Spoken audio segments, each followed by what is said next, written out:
Oke, ini kita masih pembahasan tentang mudharabah.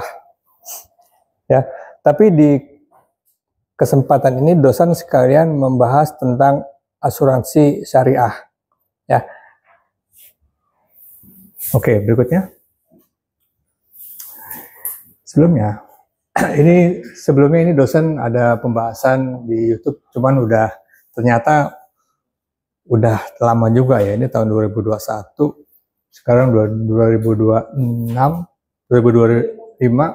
Nah, kalau bicara tentang simpanan mudharabah, ini kaitannya kepada pembahasan di simpanan di perusahaan asuransi syariah yang nama produknya adalah umumnya tabungan pendidikan, tabungan hari tua, juga bukan tabungan, itu namanya iuran dana pensiun. Ya. Kemudian berikutnya. Oke, ini masih kembali kepada definisi awal. Ini menggunakan akad mudharabah simpanan.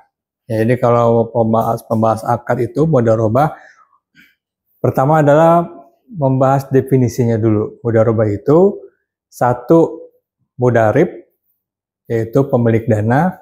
Kemudian yang dua adalah pengelola dana.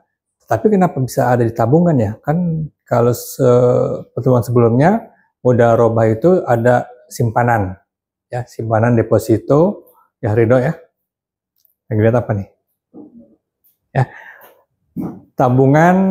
Jadi pemilik dananya itu adalah si penabung, pengelola dananya si perusahaannya itu, si bank syariahnya itu.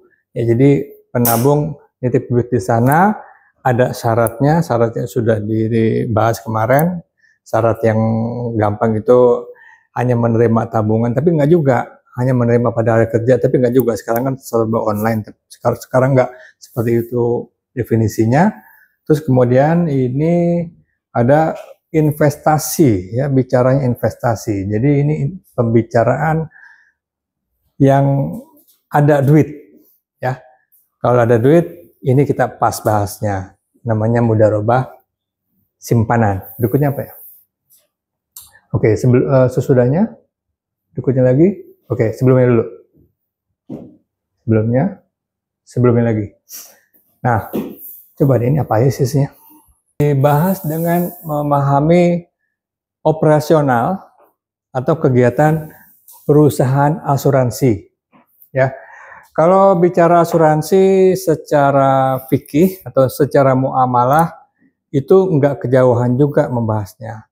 Pertama adalah asuransi dan investasi hanya bagi yang memiliki aset, yang memiliki dana, yang memiliki harta, baru kepikiran tentang asuransi.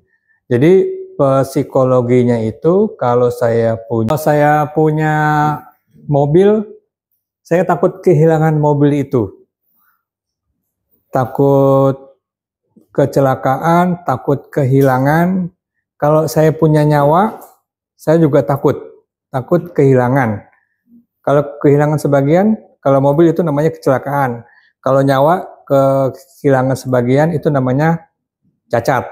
Ya, bicara asuransi itu di awal itu kayaknya enggak deh, nggak mungkin deh kayak gitu. Kayaknya bukan saya deh. Jadi secara umum kebiasaan orang di Indonesia, jadi bukan orang Muslim, orang di Indonesia itu takut kalau bicara mati. Ya, berbeda sama kalau orang Barat, itu namanya resiko. Ya, resikonya apa? Punya mobil, kecelakaan, hilang. Cuma dua itu aja. Kecelakaan itu hilang setengah. Jadi bisa mesinnya hancur, bodinya penyok, itu kehilangan setengah. Kalau hilang itu namanya total loss. Kalau rumah yang diasuransikan cuma satu, cuma kebakaran doang. Nggak bisa rumah kehilangan. Ya. Kalau orang juga gitu. Kalau orang kehilangan satu kaki berapa nilainya? 60 juta. Kalau kehilangan tangan satu jari 30 juta. Kalau kehilangan tangan satu tangan berapa? 200 juta. Itu hal yang harus diketahui oleh kalian mahasiswa FEB. Ya, tahunya dari mana? Kalian sekarang industri asuransi itu bukan industri yang jauh, tapi yang dekat ya. Kalau untuk urusan pribadi adanya BPJS Kesehatan ya. Kalau nanti kerja sebagai pengusaha atau sebagai pengurus, itu nanti kalian ada BPJS Ketenagakerjaan, ada juga asuransi yang akan dibahas ini. Jadi kalau kalian nanti di SDM, siapa yang di SDM, itu nanti akan ditanya asuransinya berapa, tergantung milihnya mana, ada menunya. Menu hilang kaki 1 80 juta, menu hilang kaki 2 ya nggak kerja lagi, cuma dapat santunan. Kalau karyawan mati ya nanti bukan buat kamu duitnya, udah mati ya, buat disantunkan. Itu pembahasan asuransi di awal, itu yang mesti diketahui. Nah, asuransi itu di Indonesia atau di industri ada 2. Satu asuransi life ya, yang terkait sama orang. Yang terkait sama orang itu kalau penyakit atau penyakitan itu beli polisnya ya. Beli polisnya itu dihitung. Kalau saya mau dirawat 10 hari dalam setahun, berapa nilainya 10 hari? Nilai kamar. Gampang. Satu kamar 1 hari itu 300.000, 500.000 dikali. Berarti 5 juta setahun. Dikali preminya. Berapa preminya? 1%, 2%. Berarti preminya itu 5 juta dikali 1% berapa? 50.000, 500.000. Itu kamarnya. Kemudian penyakitnya. Dalam 1 tahun saya mungkin perlu ketemu dokter 12 kali. 12 kali dokter umum, 1 kali ketemu berapa sekarang? 200.000, berarti satu tahun itu 2 juta. Kemudian saya mau ketemu dokter ahli. Ya, dokter ahli itu dokter spesialis 1 tahun itu berapa? 3 kali atau 4 kali. Jadi ngitungnya begini, kalau asuransi ini saya umurnya berapa? Kalau umurnya 30 itu kemungkinan sakitnya berapa persen ya? Kemungkinan sakit itu 30%. Kalau umurnya 50 kemungkinan sakitnya itu 50%. Kalau umurnya di bawah 10, itu kemungkinan sakitnya nggak bisa 30%, itu mesti lebih besar lagi. Jadi yang di bawah 10 sama di atas 60, itu kemungkinan sakitnya nggak segini. Bisa jadi besar. Nah, hitung itu pertama kamar ya. 3, kamar misalkan 10 malam. Sama dengan berapa? 5 juta. Dokter umum itu 5 juta, kemudian obat itu 5 juta, totalnya 15 juta. Jadi kira-kira saya sebagai orang pribadi, perorangan itu perlu biaya pengobatan 15 juta setahun. Berarti preminya 15 juta kali 1%. Oh, sekarang nggak usah mikir karena udah ada BPJS, jadi udah ada ngitungin. Nah, itu yang dijual oleh polis-polis perusahaan swasta. Ini namanya perusahaan life ya. Pertama sakit, kedua adalah mati. Kalau saya mati, gimana ngitungnya? Hitungnya dari jumlah gaji. Oh, ini bapak saya gajinya itu 1 tahun 10 juta.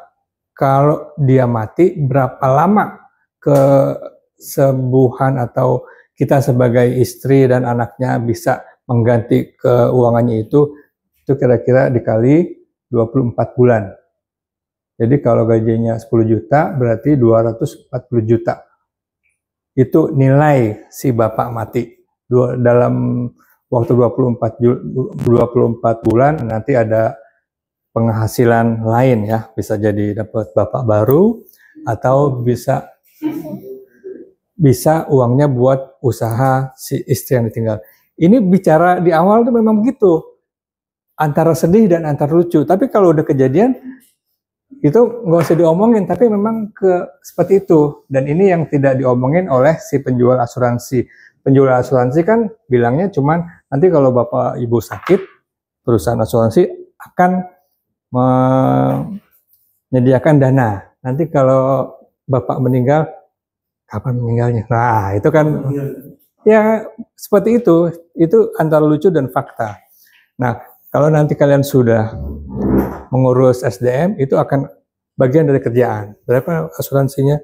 Dihitung, tergantung kerjanya. Kalau kerjanya di kantoran, ya hitungnya segitu. Kalau kerjanya di tambang, lebih besar lagi polisnya. Kalau kerjanya di kontraktor, kalau kontraktor jalan, di jalan tol, kalau kontraktornya masih yang nggak terdaftar dan nggak resmi, ya kecil. Kalau yang besar kontraktornya itu diminta di awal lebih besar lagi. Itu tentang asuransi life ya. Kemudian yang kedua namanya asuransi umum. Ya, asuransi umum itu yang terkait sama rumah dan mobil. Ya, kalau mobil itu harganya sudah dipatok. Ya, jadi kalau kecelakaan mobil Avanza paling besar berapa? Kehilangan Avanza. Satu Avanza itu tahun 2025 dihitung berapa harganya? 300 ya. 300 maksimal paling cuma 250 juta ya. Walaupun itu Avanza-nya diganti mesinnya, misalkan Avanza cuma 1.500 diganti turbo dan tambah velg yang 20 juta ditambah ban Michelin, itu ya Tengku ya. Apa tuh?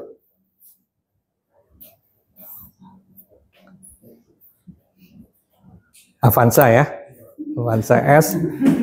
Avanza S atau Avanza E itu ada standarnya. Jadi nggak bisa bilang ini saya mau asuransiin mobil saya kalian tapi harganya harga Avanza, nggak bisa. Itu ada standarnya ya. Nah itu nilainya maksimal segitu. Jadi kalau hilang ya udah digantinya sekian persen. Kalau kecelakaan juga tergantung kecelakaannya. Kalau sedikit ya cuma dipoles-poles.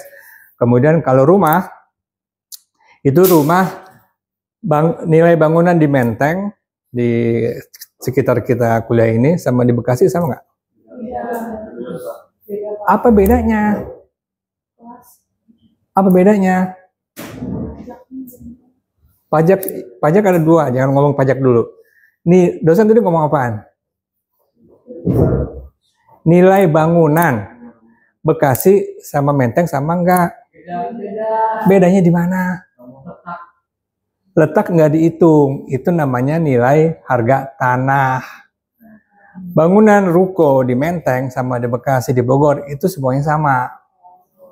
Ruko itu 2 tingkat, 3 tingkat, pintunya pintu besi, terus kemudian WC-nya ada WC jongkok, WC duduk, mesin air 1, jendela, itu sama. Ya, ini kita bicara bisnis, ya.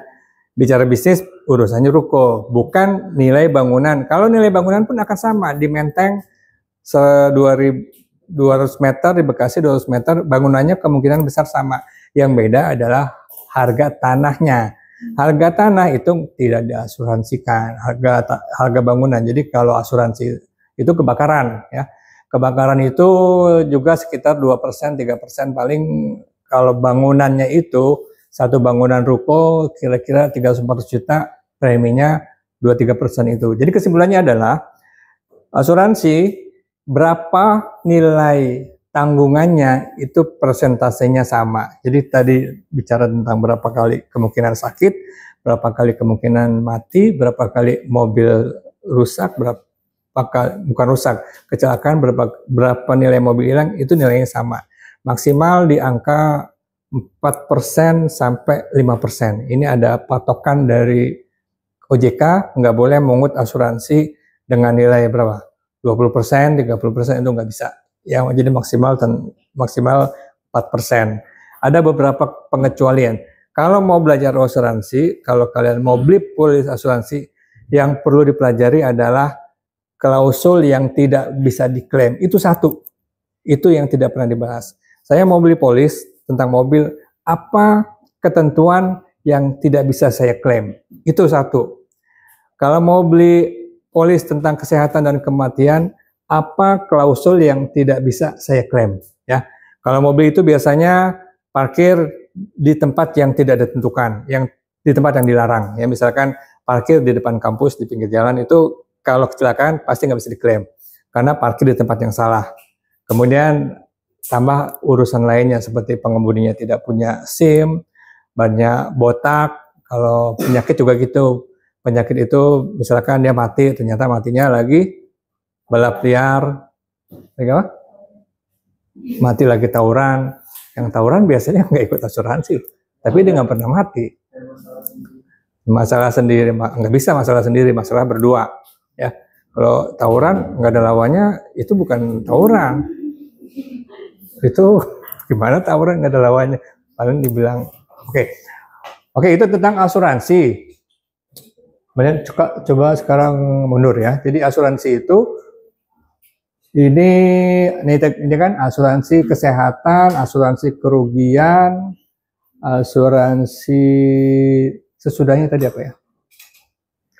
Itu namanya tabaru ya, akadnya akad tabaru. Terus kemudian kan asuransi jiwa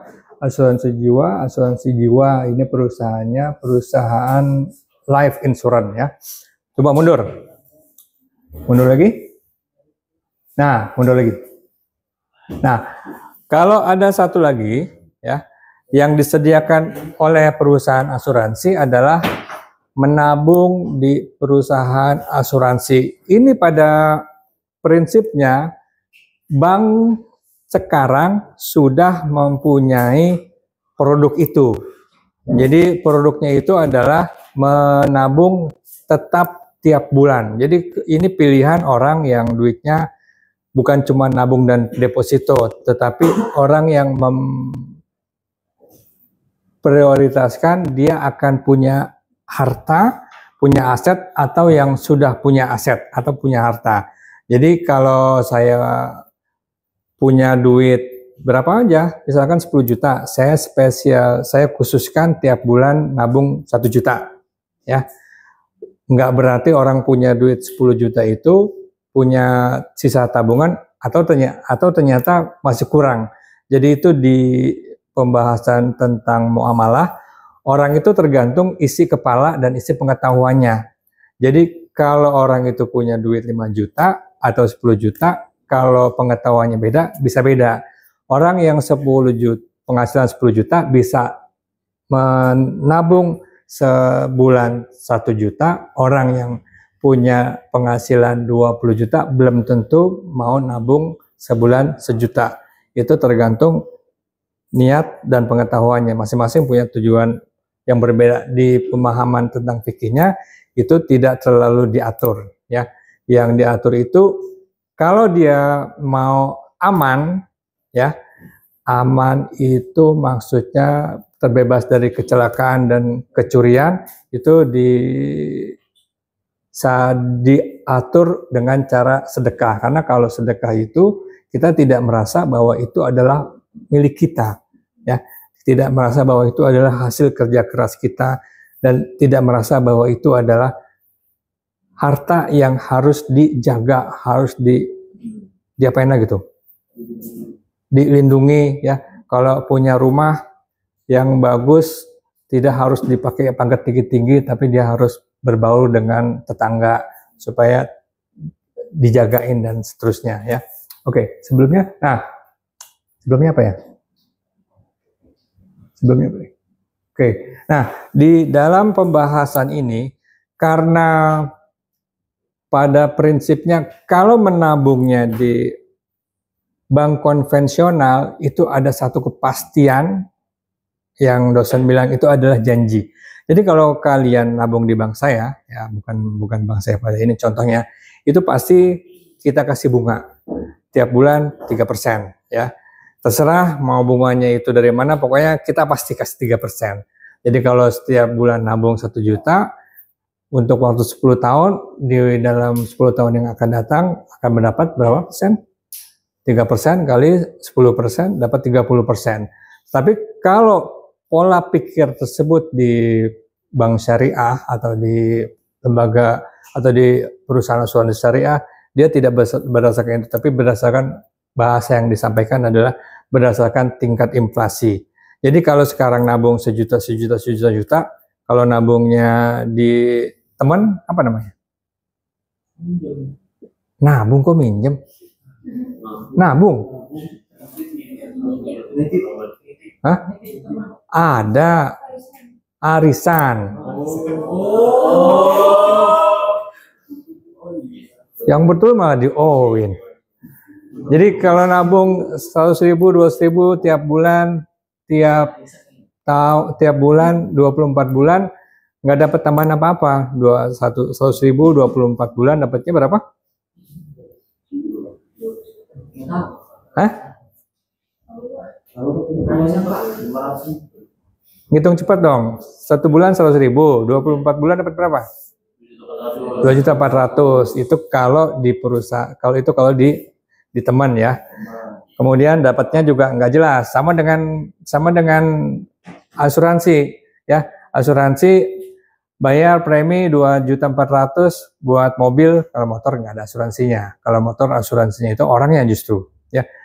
Berbeda dengan kondisi negara tetangga. Negara tetangga itu motor atau mobil itu harus diasuransiin. Makanya mereka kalau kecelakaan mereka nggak ribut.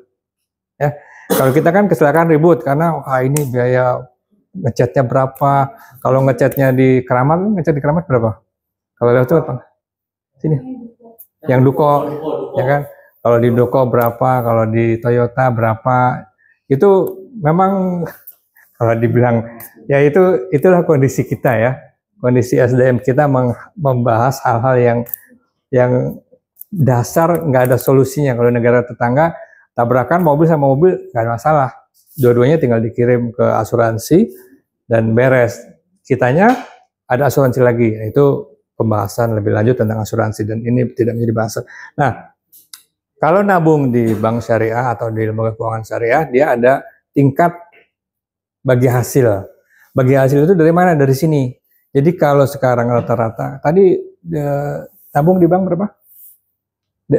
Hasilnya? Deposito dan di bank nabungnya berapa hasilnya? Naufal? Berapa? Kelompok kamu atau kamu sendiri berapa? Enggak, satu orang aja. Satu orang dapatnya berapa?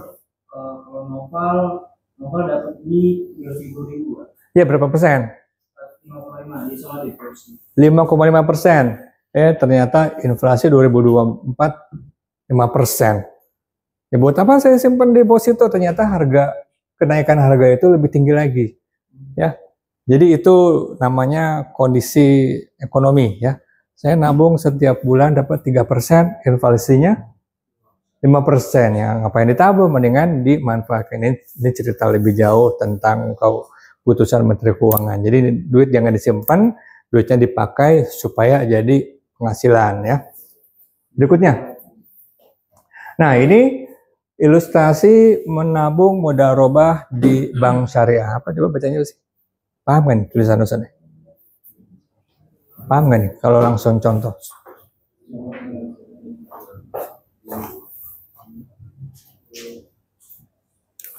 Menabung tiap bulan 1 juta. Kalau hitung doang dapatnya 12 juta kan? Kemudian 12 juta harga bensin naik, harga beras naik. Di bulan ini pada tahun lalu ya, harga BIT berapa harga BIT?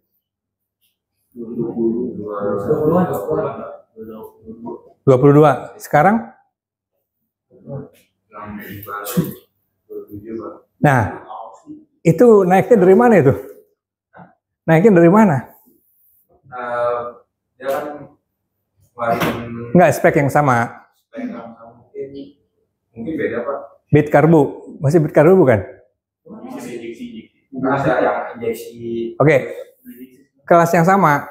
Jadi tahun lalu BIT yang sama yang sekarang harganya naik apa enggak? Ya, kenapa dia naik? Inflasi. Berapa persen? Tadi kan 2024 inflasinya 5%. Ya, jadi itu yang membuat tabungan yang kalian simpan di bank syariah pun harus dinaikkan. Jadi bukan sesuatu yang dijanjikan. Kalau narasi dari bank bukan syariah atau di konvensional, nggak usah ngomong inflasi deh, pasti saya naikkan, ya pasti itu dinaikkan dengan janji, dengan bunga. Tapi kalau di bank bukan syariah tidak seperti itu, nabung tiap bulan. Jadi tahun lalu dihitung 12 juta nih, 22 juta ya, bit ya. Nanti belinya nanti aja, belinya tahun 2025, ternyata harganya naik. Kalau di dalam hitungan matematika bisnis itu dinaikkan atau diturunkan nggak masalah karena ada bunga ya. Berikutnya, ya. Nah, kalau uang 12 juta itu dipakai buat jual sendal, ya, tiap bulan 1 juta, itu harga sendal akan naik apa enggak?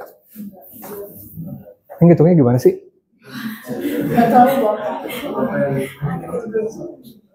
Jadi duit selama 12 bulan itu 1 juta.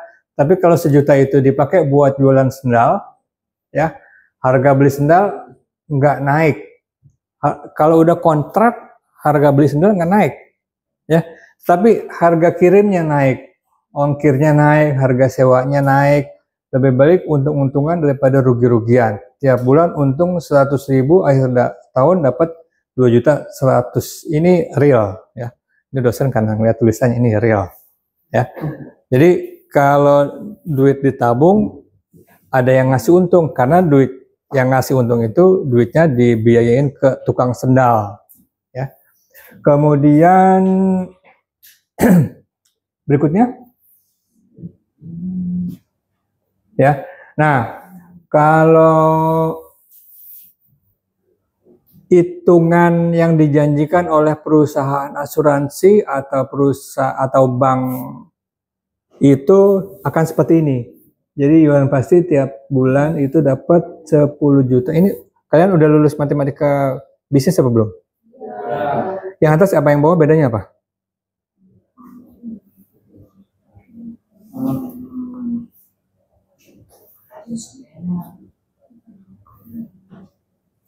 Nilainya apa matematika bisnis? Ada yang dapat B apa? Ada yang dapat E nggak? Kalau yang atas apa namanya?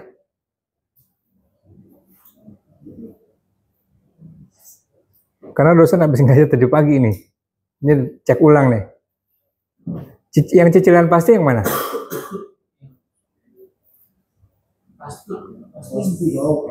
Hah? Yang bawah manfaat pasti. Yang atas cicilan pasti.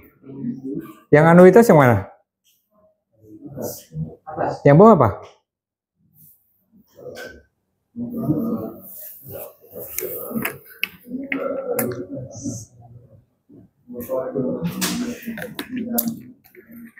Oke, itu nggak usah diteliti lebih lanjut. Berikutnya.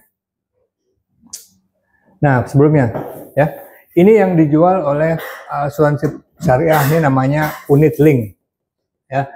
Asuransi bukan yang pertama itu asuransi jiwa, asuransi kesehatan, asuransi kerugian, asuransi berkelompok. Ini yang dijual. Asuransi dengan investasi. Jadi asuransi dengan investasi itu baik perusahaan asuransi syariah atau bukan, itu untuk menghilangkan polemik bahwa asuransi itu uangnya nggak kembali, makanya digabung, ya. Kalau cuma asuransi itu tadi itu, ya, asuransi tanpa tabungan, dan kecenderungannya orang di Indonesia itu nggak maunya udah dijagain aja ya, mobilnya dia jagain aja, rumahnya dijagain aja, kesehatannya kalau kecelakaan dan sebagainya itu bukan sesuatu yang bisa dihindari, ya. Tapi itu yang dijual, ya. Nah, kalau di sini ada lagi satu istilah namanya akad, ya. Akadnya itu wakalah. Jadi sesudah kalian menitip dananya di asuransi, nanti ada wakil atau agent yang beberapa, kalau untuk urusan dana pensiun itu ada persetujuannya, ini mau diinvestasikan kemana. Itu kalau dana pensiun. Kalau yang ini dosen nggak begitu pasti, ya. Berikutnya, ini tentang asuransi. Tadi kerugian udah. Berikutnya, Nih ya manfaatnya. Jadi bukan hanya manfaat dana balik. Ini dana balik nih. Pertama dana balik yang tadi di 1 juta pasti balik 12 juta. Terus kemudian ini tambahan padahal yang juga sudah dibayarkan preminya. Jadi kalau meninggal tanpa ini pun kalau beli dengan hitungan tadi di awal berapa hitungan saya kalau saya mati 10 juta kali 24 bulan itu akan mendapatkan uang dari situ. Itu menggunakan akad tak baru ya. Hal ini tadi tergantung daftar. Kalau hilang kaki 1 80 juta, hilang kaki 2 120 juta dan seterusnya. Ya. Berikutnya ini dan ini, nah sebelumnya ini dan ini ada hal yang sama ya.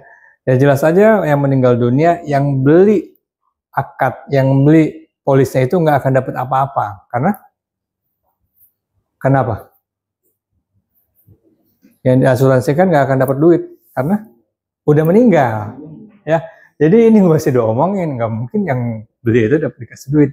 Yang dikasih duit adalah ahli warisnya. Berikutnya, nah ini salah satu contoh hitungan yang rumit ya. Tapi kesimpulannya kayak tadi itu. Jadi ini contoh tentang kapan sekolahnya, kapan usianya, kalau rawat inap berapa. Ini dari mana hitungannya? Dari tadi yang sederhana itu ya. Kalau ayah yang sakit, kalau ayah meninggal dunia 50 juta dan seterusnya. Oke. Berikutnya. Ya, jadi asumsi bagi hasil ya. Ini ya. Asumsi bagi hasilnya berapa persen? Ini dari mana? Ini jadi bukan bunga, bukan yang dijanjikan, tapi dari itu tadi. Kalau inflasi 1 tahun 5%, kalau dimajemukkan 5% per tahun, kalau 2 tahun berapa?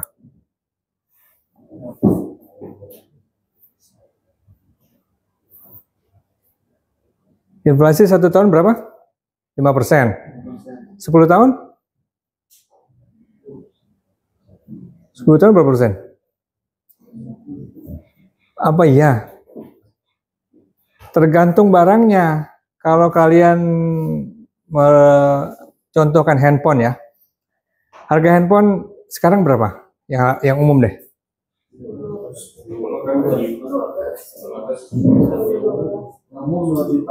Hah? 5 jutaan. Harga handphone yang sekarang 5 jutaan. Kalian kapan pertama beli handphone? Kapan pertama ngerti harga handphone? 6 tahun yang lalu? SD pakai handphone, nggak mungkin tahu harganya. Ya? Orang gini, megang iya, tahu harga nggak mungkin. Ya, paling juga paling banter dipinjemin sama bapak ibunya ya. Kalau minta jajanan, yang ini main handphone aja, dapat dijajanin dengan. Nah, pertanyaan dosen, kapan ngerti harga handphone? Nah, harga handphone yang model sekarang ini dibanding 6-7 tahun yang lalu harganya sama nggak? Beda. Nggak mungkin beda banget, ya. Isinya yang beda. Kalau 6 tahun yang lalu hitungan handphone apa sih? GB berapa GB? Nah, 6 tahun yang lalu itu kayaknya nggak ada handphone yang satu handphone kan berapa? Memorinya, prosesornya. Memorinya Pak. Berapa? Memori itu kan 32. 6 tahun yang lalu itu nggak ada handphone 1 TB. Bahkan TB sendiri itu baru ada 2-3 tahun terakhir. Ya.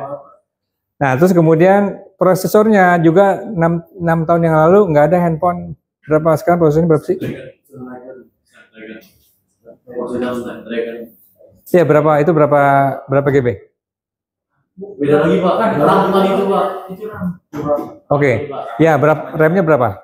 Sekarang ada yang 8 dari 12. Ya, 16. Berapa? 16 apa? Giga.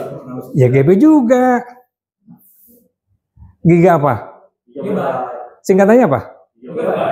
Singkatannya apa? GB. Ya, prosesornya berapa? Prosesor tuh lebih ke mesinnya Pak. Ya, satuannya berapa satuannya? Ya, satuannya apa? Prosesor satuannya apa? RAM itu hitungannya apa? Penyimpanan itu memori. Memori kan udah sampai TB. Kok jadi ngomongin handphone? Ya. Terus prosesor, RAM itu hitungannya apa? Ya, namanya apa namanya?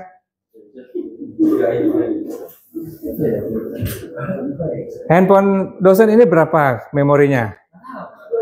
Kayaknya 256 apa? Ya GB juga. Jadi memori itu tadinya GB, sekarang jadi TB. Kemudian prosesor tadinya GB, sekarang masih GB juga, karena prosesor nggak ada yang 1 TB kan nggak ada kan? Oh iya iya. Jadi memang ini namanya nggak bisa berubah, sama-sama GB. Kalau internet, kalau kecepatan internet berapa hitungannya? Mbps. Ya itu kan beda. Oke, tapi pertanyaannya bukan itu. Harga handphone 6 tahun yang lalu yang sekarang itu harganya nggak naik-naik banget. Nggak ada handphone yang naiknya sampai 50%, nggak ada kan? Ada. Dengan spek yang sama? Nggak ada. Ya, malah justru menurun. Jadi kalau mundur ke belakang itu malah, oke itu harga handphone. Harga AC berubah jauh nggak? Hah? Bisa tahu kalian pakai AC di kamar itu ganti-ganti nggak? Ada nggak yang pakai AC dari pas TK sampai sekarang nggak diganti?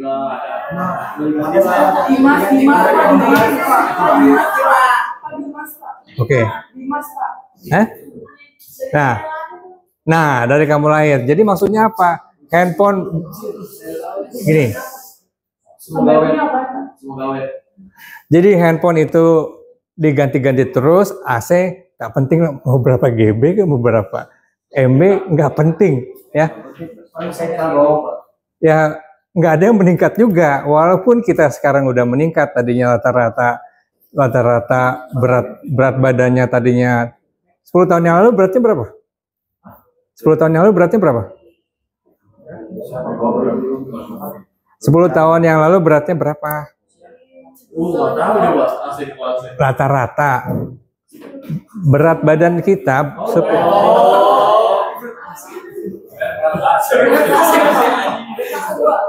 10 tahun yang lalu berat badan, kalau dosen 10 tahun yang lalu ke sekarang konstan karena udah nggak bisa tambah, nggak bisa turun.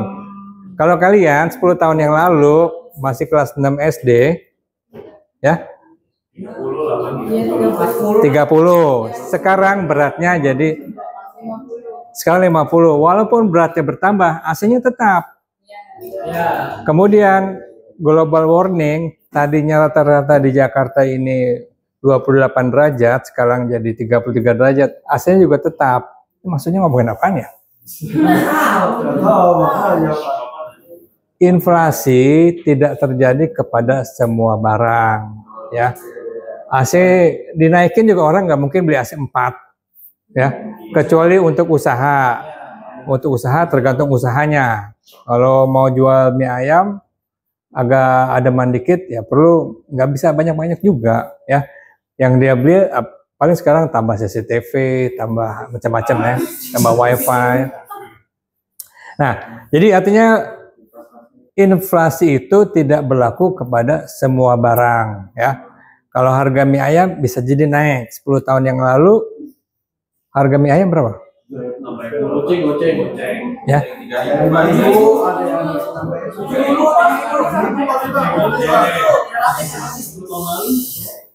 Oke, sekarang harga mie ayam? Nah, berarti kenaikannya hampir 2 kali lipat. Ya. Terus kemudian macam-macam. Harga jajan sekolah dulu berapa? Goceng. Sekarang?